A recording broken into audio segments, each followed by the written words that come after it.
Hello friends, welcome to my channel Take It. So in this video I'm going to show you how you can make a zip file. So let's start the video. First of all we need to select some files which we want to make zip. So I'll take these videos to make a zip file. So I'll keep these files in a folder. So right click it and you have to click add to archive. Now from here you can see there is an option zip. So you have to click here. Now from here you have to click OK. Now it will take some time. You have to wait for some time.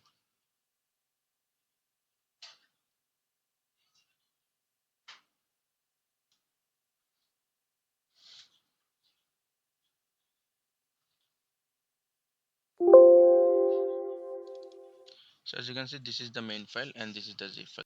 This is how you can make a zip file. So thanks for watching this video. Please subscribe to my channel. Thank you.